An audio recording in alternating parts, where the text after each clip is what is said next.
By us growing up so isolated and sheltered, we could have really leaned on each other for emotional support, but we were also separated for years. I was 18 years old and I went out to eat for the first time and didn't know what to do. Of course, I stayed with my dad for a certain amount of time, but there were so many of us. My parents did foster care at the time on my dad's side, so we always went to buffets. I didn't know basic shit, y'all, for real. People having conversations about things that they experienced coming up and I couldn't relate.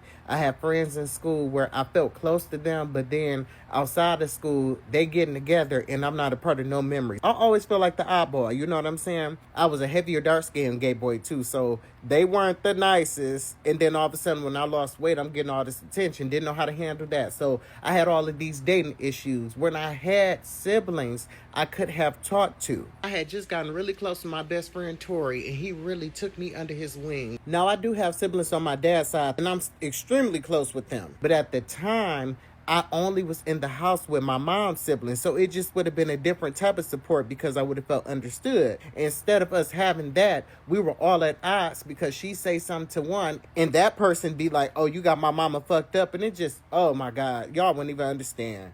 And I would call the shit out for years, but nobody could see it because it was hard to unearth. Like, you've been emotionally manipulated and brainwashed to thinking that you were wrong all this time. And then when I sound the alarm and I was no longer the scapegoat, it moves on to the next child. Now the next child is like, wait a minute, I ain't did shit. Now that we grown. And it just was a trickle-down effect. I've gone through things all these years, and I've accepted it for many years. Everybody's going through it within the last 5 years, with the exception of my sister that's right before me, because we always been the no-limit soldiers. And I feel so bad, but I'm glad that I went through it first because I can be support to them. I had gained like 150 pounds. My grandma had died. I was going through my first heartache, and I felt like I couldn't talk to nobody.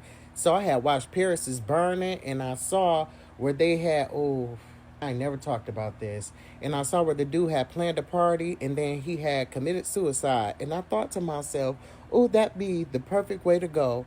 So I had a Halloween party that year with me and my sister, and nobody even knew. The next day, I had planned on being up out of here. When I think back on it, it wasn't that I wanted to die. It's just that it seemed like that would be easier than living. Like, I romanticized it. Like, oh, it's all going to be over tomorrow. Thank you, God. You know? But my ex at the time, who ended up being my boyfriend, who I'm still with to this day, for some reason, he said something's telling him not to go home. And I was pissed.